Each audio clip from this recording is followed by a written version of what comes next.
भगवान शिव की यह 5 ज्ञान की बातें जो कोई मनुष्य सुन लेता है उसे गड़ा हुआ धन मिल जाता है और कभी भी भूखों मरने की नौबत नहीं आती है, ना कभी उसके घर वालों को विपत्ति का सामना करना पड़ता है। मित्रों, एक बार की बात है, भगवान भोले बाबा और माता पार्वती एक ही साथ में कैलाश पर्वत पर बैठे हुए थे। तभी एक दिन की बात है, माता पार्वती के मन में एक प्रश्न आता है और कहती है, हे प्रभु, आज आप हमें बताएं कि मनुष्य कब तक उन्नति करता है और उसकी उन्नति कब रुक जाती है, और मनुष्य कितने वर्ष तक तरक्की करता है और कब उसकी तरक्की रुक जाती है। तभी भगवान भोले बाबा माता पार्वती से कहते हैं, हे देवी, आज आपने मनुष्य के लिए बहुत ही उत्तम प्रश्न किया है। आपके इस प्रश्न में मनुष्य के कल्याण छुपे हुए हैं।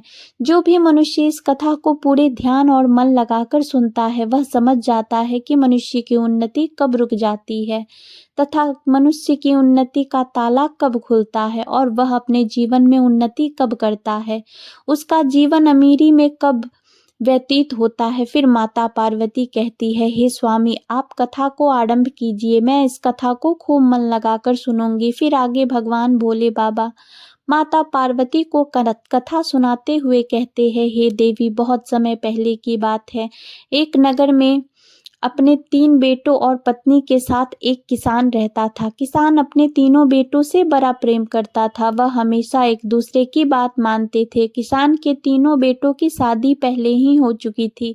उसका पूरा परिवार एक साथ सुखपूर्वक रहता था। एक दिन किसान की पत्नी ने अपने बेटों से कहा, बेटा, यह जमीन और जंगल तुम्हारे पिता ने बड़े परिश्रम का फल है। बड़ी मेहनत करके तुम्हारे पिता ने इतने पशु खरीदे थे और इतना बड़ा घर बनाया है जिसमें सारा परिवार सुख से रह रहा है। आगे भगवान भोले बाबा माता पार्वती को कथा सुनाते हुए कहते हैं, किसान का छोटा बेटा मोहन अपने पिता की तरह खूब मेहनती था। वह हमेशा खेती बाड़ी के काम में लगा रहता था। उसे खेती करना बहुत अच्छा लगता था। वह पूरे पूरे दिन कड़ी धूप में खेतों में मेहनत करता था।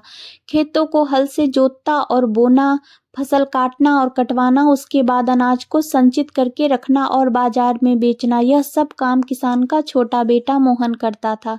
वहीं किसान के 2 बड़े बेटे भी काफी पढ़े लिखे थे। उनमें से एक का नाम था जीवन, दूसरे का नाम था गगन। इन दोनों ने भी अपने अपने मनपसंद के काम ढूंढ रखे थे। बड़ा बेटा जीवन भर व्यापार किया करता था और गगन बुद्धि में बहुत तेज था, इसलिए वह ज्योतिष का काम करता था। दोनों अपनी मेहनत से, अपनी अपनी बुद्धि से खूब धन कमाते थे। उनके परिवार के बीच किसी भी चीज का अभाव नहीं था। तीनों भाई अपने अपने रास्ते चलकर खूब धन कमा रहे थे।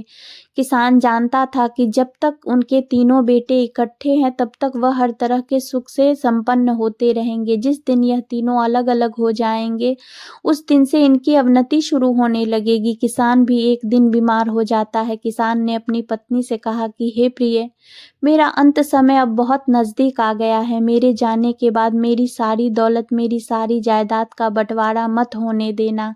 मेरे तीनों बेटे मेरी दौलत को इकट्ठे होकर भोग रहे हैं, बस तुम मुझे एक वचन दो। बच्चों के बीच में कभी जमीन जायदाद का बंटवारा ना हो। मैं यही चाहता हूँ कि हमारे तीनों बच्चे जीवन भर मिलजुल कर रहें, किसी के बीच में कोई भेदभाव ना हो, क्योंकि जिस घर की एकता भंग हो जाती है वह घर पूरी तरह बिखर जाता है। मित्रों, फिर आगे भगवान भोले बाबा माता पार्वती को कथा सुनाते हुए कहते हैं, हे देवी, इस प्रकार वह किसान की पत्नी उस किसान को वचन देती है कि मैं बच्चे को कभी अलग नहीं होने दूंगी। धीरे धीरे समय गुजरता है। फिर एक दिन किसान की पत्नी ने अपने तीनों बच्चों को बुलाया और कहा, बेटो, मैं तुमसे एक वचन लेना चाहती हूँ, और वह वचन यह है कि तुम्हारे पिता की अंतिम इच्छा थी कि तुम्हारे बीच में कभी बंटवारा ना हो। तुम तीनों भाई और बहुएं हमेशा आपस में मिलजुल कर अपना जीवन यापन करो, क्योंकि जिस घर की एकता टूट जाती है वह घर कभी भी उन्नति नहीं कर पाता है। वहीं किसान की पत्नी की बात को सुनकर वे तीनों बेटे कहते हैं, माँ, आप जैसा चाहती हो, पिताजी की जैसी इच्छा थी, हम उनकी इच्छा के विरुद्ध कभी नहीं जाएंगे और तीनों भाई हमेशा प्रेम से रहेंगे। फिर अपने बेटों की बात को सुनकर के वह बुढ़िया माँ बहुत खुश हो जाती है। मित्रों, जो सबसे छोटा बेटा था, जिसका नाम जीवन था, वह ज्योतिष में बहुत निपुण था, इसलिए आसपास के लोग जी ज्योतिष से कई मामलों में राय लेने आते थे, साथ ही साथ इसके बदले में उसे ठीक ठाक पैसे भी मिल जाते थे। इस काम से जीवन का गुजारा अच्छे तरीके से चल रहा था। वहीं दूसरा बेटा जिसका नाम गगन था, वह भी एक व्यापारी था, उसकी भी कमाई ठीक ठाक हो जाती थी। भाई सबसे बड़ी मुश्किल यह थी कि किसान का जो सबसे छोटा बेटा था, जिसका नाम मोहन था, वह कड़ी मशक्कत करता था, दिन भर मेहनत करता था, सुबह से लेकर शाम तक खेतों में लगा रहता था, फिर भी उतनी कमाई नहीं कर पाता जितनी कमाई उसके दोनों बड़े भाई करते थे। समय धीरे धीरे गुजरता गया। किसान के दोनों बेटे जो ठीक ठाक कमाई करते थे, वह अपने पिता को दिया हुआ वचन भूल जाते हैं और अपनी पत्नियों के साथ में ऐशो आराम की जिंदगी व्यतीत करने लगते हैं। वहीं जब किसान के दो बड़े बेटे की बहु बड़े ही ऐशो आराम का जीवन जीती है और जो सबसे छोटा बेटा था, उसकी पत्नी घर पर कमाई करती रहती है, उसे घूमने के लिए नहीं मिलता, उसे शौक करने के लिए नहीं मिलता है। जब वह अपने बड़े जेठ और अपनी जेठानियों को देखती है तो उसका हृदय दुखी हो जाता है कि हम तो पिता के वचनों का पालन आज भी कर रहे हैं, लेकिन हमारे बड़े दोनों जेठ और दोनों जेठानी ऐशो आराम का जीवन जी रहे हैं। फिर मित्रों, आगे भगवान भोले बाबा माता पार्वती से कहते हैं, हे देवी, किसान का सबसे छोटा बेटा मोहन और उसकी पत्नी एक दिन बहुत ज्यादा दुखी हो गए। तो मोहन की पत्नी ने अपने पति से कहा, जी सुनते हो, मेरे भाई के यहाँ से चिट्ठी आई है। उसने हमें अपने घर पर बुलाया है, हमारे और आपके लिए निमंत्रण भेजा है। कुछ दिनों पहले हमारे भाई ने अपना घर बनाया है, उसमें गृह प्रवेश होना है। वह चाहता है कि हम दोनों कुछ दिनों के लिए उनके पास जाएं। अपनी पत्नी की बात सुनकर के किसान का छोटा लड़का कहता है, देखो भाग्यवान, खेती में बहुत काम करना पड़ता है, मेरे पास में इतना समय नहीं है कि मैं तुम्हारे साथ में तुम्हारे मायके जा सकूं। यदि मैं तुम्हारे साथ तुम्हारे मायके चलूंगा तो खेती का काम खराब हो जाएगा। मोहन की बात सुनकर उसकी पत्नी गुस्से में कहती है, ठीक है, हम जीवन भर इसी घर में पड़े रहेंगे, हमारे मन की कोई इच्छा पूरी नहीं होगी। पत्नी को गुस्से में देख करके किसान का छोटा लड़का कहता है, ठीक है, मैं ऐसा करता हूँ कि तुम्हारे जाने का इंतजाम कर देता हूँ, पर मैं नहीं जाऊंगा। उसकी पत्नी कहने लगी, यदि हम दोनों नहीं जाएंगे तो फिर कोई नहीं जाएगा। मित्रों, पत्नी की बात को सुनकर के मोहन कहता है, ठीक है भाग्यवान, जैसी तुम्हारी मर्जी, जाना है तो जाओ वरना मत जाओ। मित्रों, फिर आगे भगवान भोले बाबा माता पार्वती से कहते हैं, हे देवी, किसान के सबसे छोटे बेटे की बहू अपने दोनों बड़े जेठ और जेठानी के ऐशो आराम देखकर पहले से चिढ़ी हुई थी। वह अपने पति मोहन से कहने लगी, अजी क्या हमने ही घर का सब काम करने का ठेका ले रखा है? घर का और खेती का काम हम दोनों को करना पड़ता है और आपके दोनों बड़े भाई अपनी भाभीयों के साथ खूब मौज मस्ती करते हैं, खूब खुशहाल भरा जीवन जी रहे हैं। वे सब अपना अपना कर रहे हैं, हमारी किसी को कोई परवाह नहीं है। वह तो दोनों बाहर रह करके मौज मस्ती का जीवन जी रहे हैं और हम दोनों को घर का और खेती का सारा काम करना पड़ता है। वह तो अपनी पत्नियों के साथ में चारों ओर घूमने चले जाते हैं और मैं हमेशा इस घर में पड़ी रहती हूँ। आप बताओ, क्या यह अन्याय नहीं है? फिर तो अपनी पत्नी की ऐसी बातों को सुनकर के मोहन की नींद खुल गई। उसकी पत्नी आगे कहने लगी, अब तुम मेरी एक बात ध्यान से और कान खोलकर सुन लो। जायदाद के बंटवारे की घर में बात चलाइए ताकि हम लोग अलग रह सके। यदि हम लोग अलग रहेंगे तो हमको भी अपने लिए घूमने के लिए कुछ समय मिल जाएगा। मित्रों, इस प्रकार अपनी पत्नी की बात सुनकर के मोहन को लगा कि उसकी पत्नी ठीक कह रही है। मेरा काम मेरे भाई के काम से ज़्यादा महत्वपूर्ण है। मेरी वजह से वह दोनों इतने आराम से जीवन जीते हैं और मैं और मेरी पत्नी नौकरों की तरह इस घर में लगे रहते हैं। मित्रों, एक दिन की बात है, सभी भाई घर में ही थे और उसकी माँ भी थी। तो किसान के सबसे छोटे लड़के ने वहां पर जाकर अपनी माँ और भाइयों से कहा कि हे माँ, अब मुझे जायदाद में अलग हिस्सा मिलना चाहिए, अब मैं शामिल में नहीं रहूंगा। अपने सबसे छोटे बेटे की बात को सुनकर के माँ को बड़ा धक्का सा लगा। उसने कहा, बेटे, यह तुम क्या कह रहे हो? तुम्हारे पिता चाहते थे कि तुम सब मिलजुल कर एक होकर रहो, अलग में क्या रखा है? छोटा बेटा कहने लगा, माँ नहीं, अब मैं शामिल नहीं रह सकता। मोहन के ज़्यादा जोर देने पर उसके दोनों बड़े भाइयों ने भी हामी भर दी और कहा, ठीक है, यदि तुम्हारी ऐसी इच्छा है तो जायदाद का बंटवारा कर लो। मित्रों, अब तो जमीन जायदाद के सभी कागज ले आए जिनके आधार पर बंटवारा होना था। बंटवारे की पूरी तैयारी हो चुकी थी। बंटवारा होने से पहले किसान की पत्नी अपने तीनों बेटों से कहती है कि बंटवारा बाद में होगा। हमारे घर की एक परंपरा है, कोई भी कार्य करने से पहले सबसे पहले हम भगवान शिव जी के दर्शन करने जरूर जाते हैं। चलो पहले भगवान शिव जी के दर्शन करने चलते हैं, उसके बाद में तुम तीनों का बंटवारा कर देंगे। अपनी माँ की बात को सुनकर के तीनों बेटे तैयार हो जाते हैं। अगले दिन सभी बेटे अपनी पत्नी और माँ के साथ में यात्रा पर निकल पड़ते हैं। चलते चलते वे काशी पहुंच गए। मंदिर में पहुंचने के बाद में जब सभी भाई वापस लौट रहे थे तो उसकी माँ ने कहा, बच्चों, मैं बहुत थक गई हूँ और बहुत तेज भूख भी लगी है। आप भी भूखे होंगे, बहुओं को भी भूख लग रही होगी। चलो एक काम करते हैं, किसी ठीक स्थान पर बैठ करके कुछ खा पी लेते हैं। बेटों ने कहा, ठीक है माँ, अब वहां से सभी चल देते हैं। चलते चलते उन्हें एक गांव में एक पुराना मंदिर दिखाई देता है और उसी मंदिर के पास में एक भोजनालय था। वहीं जब सभी परिवार खाना खाने की तैयारी करने लगा तो माँ ने कहा, बेटा, हम लोग खाना खाने के लिए तो चल रहे हैं, मगर रुपयों की थैली तो लगता है कहीं गिर गई। अब हम खाना कैसे खाएंगे और कैसे गांव तक पहुंचेंगे? इसके लिए हमें काफी पैसों की जरूरत है। यदि हमारे पास पैसा नहीं होगा तो ना हम घर पर पहुंच पाएंगे और ना हमारा पेट भर पाएगा। अब तो एक ही उपाय है कि मैं इन बहुओं के साथ साथ में इसी मंदिर में रुकती हूँ। तुम तीनों भाई कहीं जाकर पैसों का प्रबंध करके लाइए। कोई काम ढूंढ लो। तीनों अलग अलग अपना अपना काम करके अलग अलग पैसे लाओगे तो हम घर भी पहुंच जाएंगे और पेट भर के भोजन भी कर लेंगे। तीनों बेटों ने अपनी माँ की राय मान ली और तीनों भाई अलग अलग दिशाओं में पैसा कमाने के लिए चल पड़े। चलते चलते किसान का छोटा बेटा मोहन एक ऐसे स्थान पर पहुंच गया जहां कुछ लोग इकट्ठे होकर के किसी गंभीर बात पर चर्चा कर रहे थे। मोहन ने पूछा, आप लोग किस उलझन में खड़े हो और क्या बात कर रहे हो? क्या मैं आपकी कुछ मदद कर सकता हूँ? रास्ते में खड़े लोग कहने लगे, भैया, हमारे पास में जमीन का यह बड़ा सा भूभाग है। जमीन के इस हिस्से में हमेशा पानी भरा रहता है, इसलिए हम इसमें कुछ फसल नहीं उगा पाते हैं और इस जमीन का राजा हमसे हर वर्ष लगान भी बोलता है। अब बताओ, जमीन का हम कुछ लाभ भी नहीं ले पाते और लगान भी चुकाना पड़ता है। इसी बात को लेकर हम बड़े चिंतित हैं। तब मोहन कहने लगा, अरे भाई, अगर मैं आपको इस जमीन में फसल उगाने का तरीका बता दूं तो कैसा रहेगा? उन्होंने कहा, भाई, अगर तुम हमें इस जमीन में फसल उगाने का तरीका बता दोगे तो हम तुम्हें चांदी की 5 मुद्राएं तुम्हें इनाम में देंगे। मित्रों, मोहन खेती करना तो अच्छी तरह से जानता ही था। कौन सी फसल कैसे उगाई जाती है, इस बात का उसे बहुत अच्छा अनुभव था। मोहन ने उन्हें सलाह दी कि तुम इस जमीन में धान की रोपाई कर दो, क्योंकि धान जो होता है वह पानी में ही होता है। मोहन ने उन लोगों को धान की उगाई का पूरा नुस्खा बता दिया। फिर सबने वैसा ही किया, उस जमीन में धान लगवा दिए।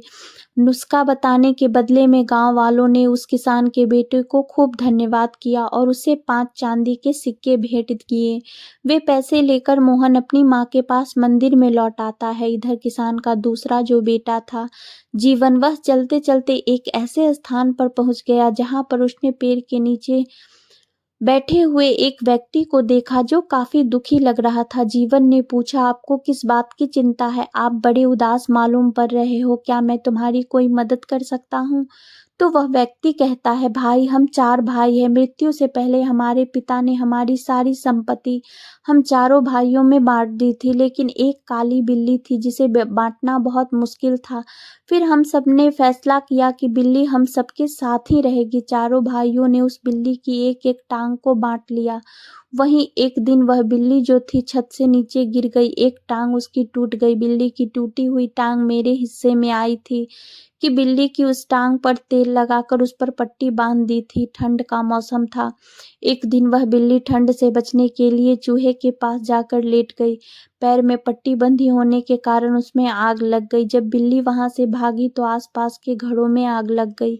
अब सब कुछ झलक कर राख हो गया। पड़ोसियों ने सारा दोष मेरे सर पर लगा दिया कि बिल्ली की जिस टांग से आग लगी है वह टांग मेरे हिस्से में थी। फैसला जब पंचायत में पहुंच गया तो पंचों ने कहा कि जिस टांग की वजह से आग लगी है वह टांग मेरे हिस्से की है, इसलिए पूरा नुकसान की भरपाई मुझे करनी पड़ेगी। अब मेरे पास इतने पैसे कहाँ हैं जो मैं सबके नुकसान की भरपाई कर पाऊं, इसलिए मैं यहाँ पर बड़ा दुखी हूँ, बड़ा चिंतित बैठा हूँ कि अब क्या करूँ। उस दुखी आदमी की बात सुनकर किसान का दूसरा बेटा जीवन कहता है, भाई तुम चिंता मत करो, मैं तुम्हें इस मुसीबत से निकाल दूंगा। तब वह राहगीर कहने लगा, यदि तुम मेरी समस्या का समाधान कर दोगे तो मैं तुम्हें सोने के 4 सिक्के दूंगा। मित्रों, शर्त मंजूर हो जाने के बाद में वह किसान का लड़का कहने लगा, ठीक है, तुम जाओ और अपने पड़ोसियों और गांव के बड़े बूढ़ों लोगों को जमा कर लो, मैं तुम्हें शीघ्र ही वहीं मिलता हूँ, मैं तुम्हारा दोबारा से फैसला करूंगा। किसान के बेटे की बात को सुनकर के वह राहगीर जो था अपने गांव के कुछ व्यक्तियों को बुला लाया और वहां पर भीड़ जमा हो गई। सबकी बात सुनने के बाद में किसान का बेटा जीवन कहने लगा कि यह सच है कि सारा नुकसान बिल्ली ने किया है, और सच भी यह है कि टांग जो इसके हिस्से में थी वह जख्मी था और उस पर तेल की पट्टी बंधी थी, इसलिए उसने आग पकड़ ली। अब आग की पीड़ा से पीड़ित होकर बिल्ली के भागने की वजह से सब घरों में आग लग गई। जिसका दोष तुमने इस बेचारे पर मढ़ दिया है, इसका कोई दोष नहीं है, क्योंकि इसकी टांग तो जख्मी थी, वह टांग चलने फिरने में असमर्थ थी, तो उसने कैसे आपके घरों में आग लगा दी। और जो बिल्ली की टांग टूट चुकी थी वह तो किसी काम की नहीं थी, बिल्ली केवल अपने सही 3 टांगों से भागी थी, जिसकी वजह से चारों ओर आग लगी थी। अब आप ही बताओ, बिल्ली की टूटी हुई टांग का क्या दोष है? जो टांगें सही थी दोस्तों उनका है। मित्रों, जीवन की बुद्धि ने सब गांव वालों को अचंभे में डाल दिया और सबने अपना सिर हाँ में हिलाया। फैसला यह हुआ कि 3 टांगें जो सही थी उनके मालिक को ही हर्जाना भरना पड़ा। ऐसा फैसला सुनकर जख्मी टांग का जो मालिक था वह बहुत खुश होता है और वचन के मुताबिक उसने जीवन को सोने की 4 मुद्राएं भेंट की। किसान का दूसरा बेटा जीवन भी सोने के सिक्के लेकर अपनी माँ के पास लौट आता है। मित्रों, फिर आगे भगवान भोले बाबा माता पार्वती से कहते हैं, हे देवी। इस प्रकार किसान का तीसरा बेटा गगन भी चलते चलते एक घर के द्वार पर जा पहुंचा, जहां से रोने की आवाज आ रही थी। वह घर बहुत बड़ा था, किसी राज कर्मचारी का घर मालूम पड़ रहा था। उसने बाहर एक बड़े पहरेदार भी लगा रखे थे। किसान का बेटा सोचने लगा कि ऐसे आलीशान घर में रहने वाला कोई व्यक्ति भला क्यों रो रहा है, आखिरकार इस समस्या का क्या हल है। जब किसान का बेटा आगे बढ़ता है तो पहरेदार से पूछता है, भैया एक बात बताओ, इस घर में रोने की आवाज क्यों आ रही है? तब पहरेदार कहता है, आप अंदर जाकर स्वयं ही क्यों नहीं पूछ लेते। मित्रों, किसान का बेटा जब अंदर जाता है तो देखता है कि उस महल के अंदर एक आदमी बैठा हुआ रो रहा था। फिर वह किसान कहने लगा कि आपको क्या कष्ट है भाई, आप क्यों रो रहे हो, आप मुझे बताओ, मैं आपकी क्या सहायता कर सकता हूँ। तब रोने वाला व्यक्ति किसान के बेटे गगन से कहने लगा, अरे भाई राजा, लोग भी बड़े अजीब सनकी होते हैं। हमारे राजा ने मुझे एक हाथी का वजन का पता करने के लिए कहा है, अगर मैं ऐसा नहीं कर सका तो राजा मेरा सर धड़ से अलग करवा देगा। इतना कह कर के फिर वह मंत्री जो था एकदम से रोने लगा। उस मंत्री की बात सुन के किसान का बड़ा बेटा जिसका नाम गगन था वह कहने लगा, तुम भाई चिंता मत करो, यदि मैं तुम्हें हाथी का वजन पता लगाने में आपकी सहायता कर दूंगी तो फिर मेरा पुरस्कार क्या होगा। मंत्री कहने लगा, यदि तुम मुझे हाथी का वजन पता करके बता दोगे तो मैं तुम्हें 5 सोने की मुद्राएं दूंगा। किसान के बेटे ने कहा, ठीक है, तुम चिंता मत करो, आप केवल मुझे उस हाथी के पास ले चलो। मित्रों, मंत्री गगन को लेकर के हाथी के पास पहुंचता है। गगन ने कहा, इस हाथी को एक नदी के पास ले चलो और एक बड़ी सी नौका में हाथी को सवार कर दो। मंत्री ने वैसा ही किया, नदी के किनारे ले जाकर के हाथी को नाव में खड़ा कर दिया। हाथी के वजन के कारण नाव जो थी वह पानी के अंदर बैठने लगी। नाव पानी में जितनी अंदर धंस गई, वहीं पर किसान के बेटे ने नाव पर निशान लगवा दिया। उसके बाद हाथी को नाव से उतार लिया गया। किसान का लड़का कहने लगा, अब इस नाव में इतने पत्थर भरो कि जब तक यह नौका उसी निशान तक पानी में डूब न जाए। फिर किसान के लड़के की बात सुनकर सभी ने बड़े बड़े पत्थर उस नाव में भर दिए और जब नाव निशान के बराबर पानी में बैठ गई तो उसमें पत्थर भरना बंद कर दिया। किसान के बेटे ने उस नाव के सारे पत्थर बाहर निकलवाए और कहा कि इन पत्थरों को तौल करके देख लो, जितना वजन इन पत्थरों का है उतने ही वजन का हाथी है। गगन की युक्ति देखकर मंत्री बड़ा प्रसन्न हुआ। उसने खुशी में किसान को 5 सोने की मुद्राएं भेंट की। गगन उन 5 सोने की मुद्राओं को लेकर अपनी माँ के पास मंदिर में लौट आता है। इस प्रकार सभी भाई जब धन कमा कर के मंदिर में लौट आए तो सभी ने बड़े ही प्रेम से खाना खाया और दुकान वाले का इतना पैसा बना जितना पैसा बना। तीनों भाइयों ने जो पैसा कमाया था वह सारा पैसा चुका दिया और कुछ पैसे बच भी गए, जिससे वह अपने घर वापस लौट आए। किसान की पत्नी अपने बच्चों और बहुओं के साथ घर में वापस आई तो उसने रुपए वाली थैली एकदम से निकाल करके अपने बेटों के सामने रख दी और कहा, बेटो, मैंने जानबूझ करके इन थैली को छुपा लिया था ताकि मैं तुम्हें समझा सकूं कि एकता में कितनी शक्ति होती है, क्योंकि तुम तीनों भाइयों ने मिलकर के जो भी धन कमाया था उस धन को इकट्ठा करके ही हम लोगों को खाना मिला और बचे हुए पैसे से हम अपने घर आ सके।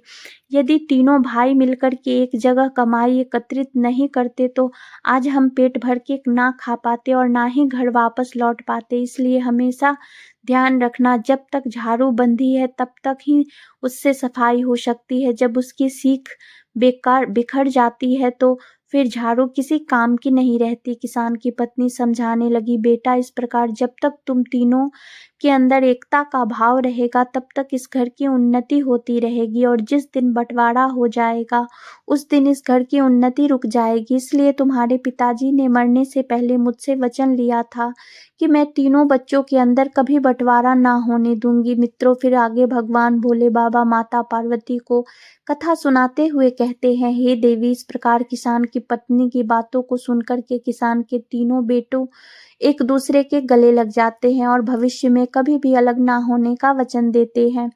तीनों बहुओं ने भी संकल्प लिया कि हम तीनों सगी बहनों की तरह मिलजुल कर इकट्ठी रहेंगी। तीनों भाई जो कमाएंगे उसको एक जगह एकत्रित करेंगे और फिर एक साथ बैठ कर के निर्णय लेंगे कि हमें क्या काम करना चाहिए।